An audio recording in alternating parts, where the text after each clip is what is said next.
everyone, Study Shift with Krati 2, and in today's video we are going to start the end of Bipolarity chapter 1 of our class 12 Political Science Contemporary World Politics. तो इसका हम part 1 and as far as I know part 2 कर चुके हैं. This is going to be part 3 जिसमें हम अरब spring और revolution कैसे हुआ था, ये गल्फ वॉर, CIS, ये सब डिस्कस करने वाले हैं. Before getting into this video, I just want to tell you one thing. I provide online classes for students of class 12. ये एक तरह का क्रैश कोर्स है जिसको हम 2 महीने में कंप्लीट करते हैं. So your syllabus of history and political science will be completed into that particular class within 2 months. Important questions, how to make a notes and detailed explanation of every chapter.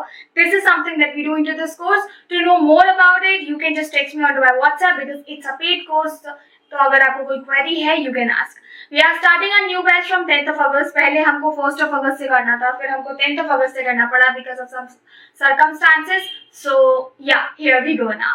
Let's get started with our today's video. Arab Spring मेरा favorite topic है. ये recently added हुआ है and now this has become a part of your book. So अभी तक हम क्या बात कर रहे थे end of bipolarity में, किस तरीके से USSR फॉर्म हुआ और उसका डिक्लाइन होता है, गोरबाचेव के क्या रिफॉर्म्स आए, क्या कॉन्फ्लिक्ट्स हुए and so on. Let's talk about the Arab spring. मैंने यहाँ पे 8 इसलिए लिखा है क्योंकि हमारा पार्ट 3 है, तो अप टू 7 हम कर चुके हैं topics. This is going to be the 8th one. Arab Spring आप ये कह सकते हैं कि रिवॉल्यूशन और democratic upsurgence into a specific area that we are calling it as Arab. तो अरब की कंट्रीज में एक आप बोल सकते हैं डेमोक्रेटिक अपसर्जेंस जो हुई शुरू, उसको हम अरब स्प्रिंग बोलते हैं. बट आपके बुक में सिर्फ इतना दिया है कि ये कहाँ से शुरू हुई, ठीक है. So that is something we are calling it as Arab Spring here. Democratic upsurgence शुरू होती है अरब में in 2010 December and this was something that was firstly originated in Tunisia, ठीक है. ट्यूनीशिया में जब ये सक्सेसफुल रही, मतलब जो भी डिस्क्रिमिनेशन वहां पे उन लोगों के साथ हो रहा था, वो होने के बाद जब वहां पे multi party democracy system establish हो गया, फिर इजिप्ट में यही वेव जाती है, सीरिया में, यमन में, बहरीन में, सऊदी अरेबिया में. बट सबसे सक्सेसफुल एग्जांपल हमारे पास यहाँ पे ट्यूनीशिया का है, ठीक है. So Tunisia is one of the country here. Now let's talk about deeper कि क्या कारण थे, क्यों ये डेमोक्रेटिक अपसर्जेंस हुई. यार ऑब्वियसली बात है, रिप्रेशन ऑफ ह्यूमन राइट्स यहाँ पे काफी हो रहा था, पॉवर्टी थी, कोई फ्रीडम नहीं थी लोगों को, प्रेस सेंसरशिप था, अनएम्प्लॉयमेंट था, and this all when actually certain limit pass हुई, तब लोगों ने जो है प्रोटेस्ट करना शुरू किया. लेकिन इस प्रोटेस्ट के पीछे एक कहानी है जो कि आपके बुक में नहीं है, but I would love to narrate to you people.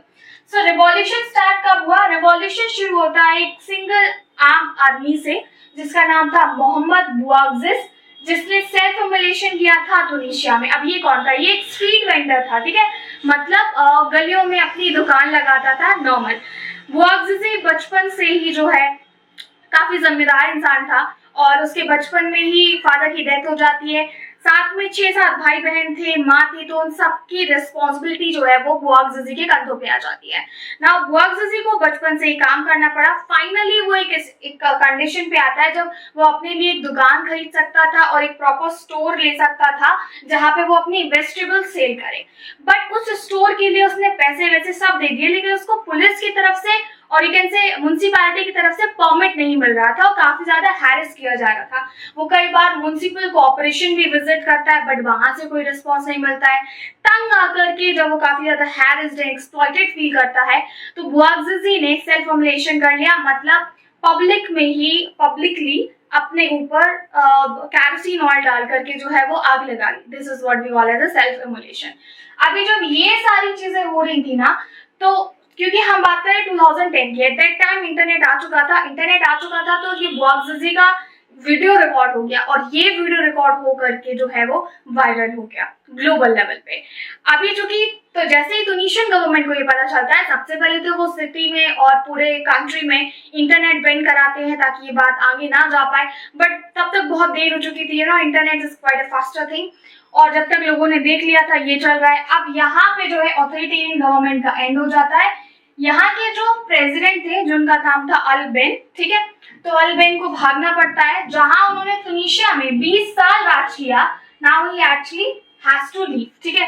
तो 20 साल बाद जो है इनको जाना होता है. This is a kind of fly that's actually troubling into our lecture, but I'm not going to stop this video, people. It takes a lot of effort to make this flow. So 20 साल तक राज करने के बाद Ben जो है वो भाग जाते हैं यहाँ के प्रेसिडेंट। फिर यहाँ पे अथॉरिटेरियन गवर्नमेंट का एंड हो गया, कंट्री जो है वो मल्टी पार्टी डेमोक्रेसी सिस्टम में तब्दील हो जाती है। अब चूंकि यहाँ की तो स्टोरी सक्सेसफुल रही, ठीक है, हम देखते हैं दूसरे कंट्रीज की, जैसे कि इजिप्ट में भी ऑथोरिटेरियन रूल था और यहाँ के जो प्रेसिडेंट थे वो थे Hosni Mubarak.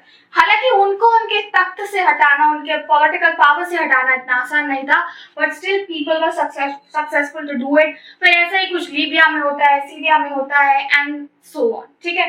So this whole thing they actually call it as Arab Spring. इसके अलावा इसका एक और नाम है, वो है जैस्मिन रिवॉल्यूशन, ठीक है, जैस्मिन रिवॉल्यूशन। सो ये शायद आपके बुक में नहीं है, but a kind of extra info that you should have. After ending this, we cannot forget our very next point, that's going to be Middle East crisis of Afghanistan. Let me come here.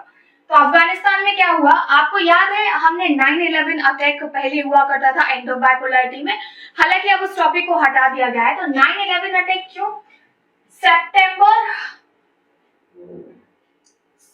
ठीक है, 9/11 attack का 11 सितंबर को ये attack हुआ था 2001 में। तो उस दौरान अमेरिका में 4 इम्पोर्टेंट प्लेन्स को हाईजैक करके जो अमेरिका जा रहे थे उनको अलग अलग डायरेक्शन में फ्लाई करवाया गया और अलग अलग बिल्डिंग से क्रैश करवा दिया। इसमें तो एक तो नॉर्थ थी हमारी, एक साउथ थी, एक पेंटागन था, इस तरीके से, ठीक है, वर्ल्ड ट्रेड सेंटर। तो ये चारों बिल्डिंग्स को जो है, चारों बिल्डिंग्स में प्लेन को क्रैश करवा दिया जाता है। अभी इस सारे इंसिडेंट में जो है 3000 लोग अमेरिका के मारे जाते हैं। अब चूंकि अमेरिका मोस्ट पावरफुल कंट्रीज में से काउंट की जाती है, तो ये जो भी हुआ चुपचाप तो देखता नहीं, और इसके रिस्पॉन्स में इन्होंने जो है फिर अटैक किया। हाउ इट एक्चुअली हैपेंड, पहले पता चलता है कि जो 11 सितंबर को हमारा ये सारा इंसिडेंट हुआ था, इसके पीछे ओसामा बिन लादेन और अलकायदा है। अलकायदा अ टेररिस्टियल ग्रुप, ठीक है, मेन आतंकवादी ओसामा बिन लादेन। तो इनको मारने के लिए प्लान किया जाता है। यूएसए ने लॉन्च कर दी एयर स्ट्राइक, कहाँ पे, अफगानिस्तान पे, क्योंकि पता चला ओसामा बिन लादेन और जो अलकायदा का ठिकाना है वो अफगानिस्तान में है। तो जब एयर स्ट्राइक की तो यहाँ पे लोग काफी मारे गए, जिसमें टेररिस्ट तो थे ही बट सिविलियंस भी थे, और क्लेम किया जाता है कि ज्यादातर सिविलियंस थे। मतलब कुछ पुख्ता सबूत के बाद अगर आप अटैक करते हो, this is something that could be consider justified. But जब आम लोग, अगर आम इंसान जिसकी गलती ना हो वो एक भी मारा जाए तो it's a big deal, okay. So बहुत सारे लोग मारे गए। इन्होंने क्या किया अमेरिकन ने कि गुआंतानामो बे, जो कि यूएसए का नवल बेस है क्यूबा में, वो एक ऐसा एरिया है जहां पे कोई भी इंटरनेशनल लॉ बाइंड नहीं करता है, वो out of all these things है।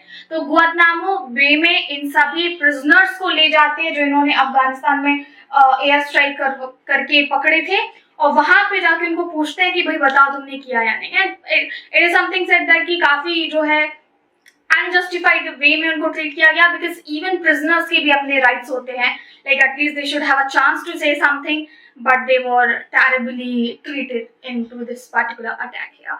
So ये था Afghanistan crisis, middle east crisis of Afghanistan. तो अफगानिस्तान में उस वक्त काफी डिस्टर्बेंस हो गया था, वहाँ पे पॉलिटिकल पावर एंड काफी ज्यादा violence and all, so this created a problem. So middle east crisis में जस्ट आपको 9/11 का जो रिस्पॉन्स था वो यहाँ पे लिखना है, इसके अलावा इसमें ज्यादा लिखने के लिए नहीं है, ठीक है। और बाकी मैं नोट्स तो प्रोवाइड करूंगी, तो वहां से आप देख सकते हो।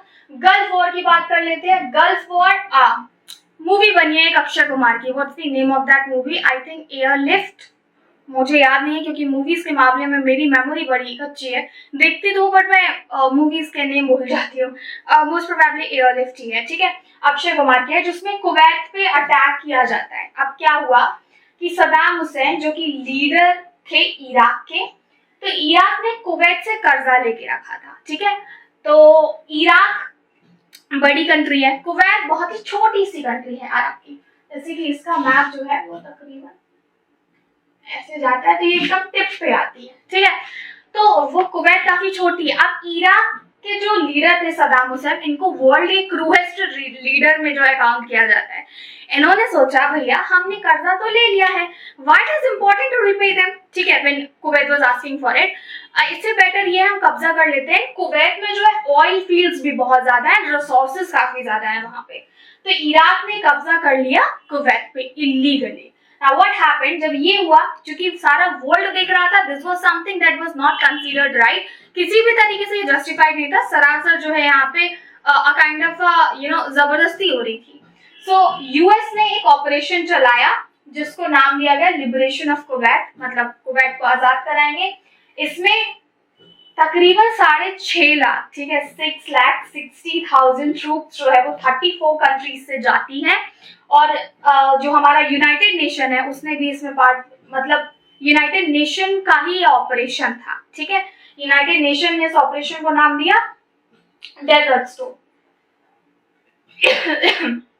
डेजर्ट स्टॉर्म यूनाइटेड नेशन ने इसको नाम दिया। 34 कंट्री से 6,60,000 जो ट्रूप जा रही थी। और मैं आपको एक इंटरेस्टिंग फैक्ट बताती हूँ, 75% जो ट्रूप है वो हमारी अमेरिका से थी। So at that time the kind of a technology जो अमेरिका ने उस युद्ध के दौरान यूज की थी, that was something that made people और the whole world think that America is way to advance, क्योंकि उन्होंने जिस तरीके से बॉम्ब्स यूज किए थे, वर्ल्ड वाइड जो है टेलीविजन कास्ट हुआ था इसका, तो उन्होंने जो बॉम्ब्स एंड टेक्नोलॉजी यूज की थी, इसकी वजह से इसको कंप्यूटर वॉर भी बोलते हैं। हालांकि यूएन ने इसको नाम दिया था डेजर्ट स्टॉर्म, और इसको गल्फ वॉर भी बोलते हैं, क्योंकि गल्फ कंट्रीज में आपस में ये पहला वॉर हुआ था ऐसा। So this is what is all about this Gulf War, and that's it.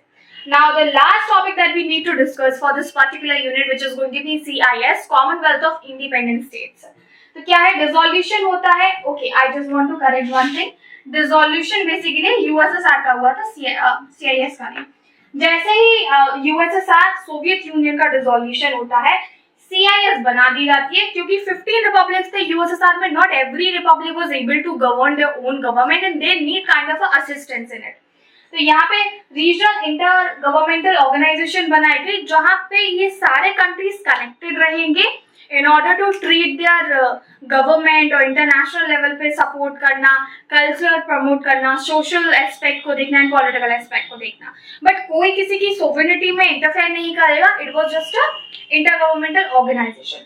Currently CIS में 12 मेंबर्स हैं, and this is what is the whole topic about CIS।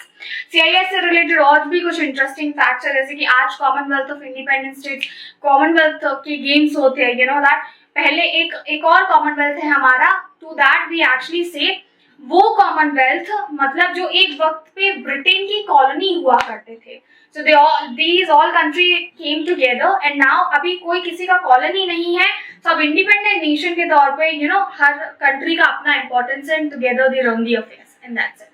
So this was all about it. Arab Spring, causes, revolution, Middle East crisis of Afghanistan, CIS and Gulf War.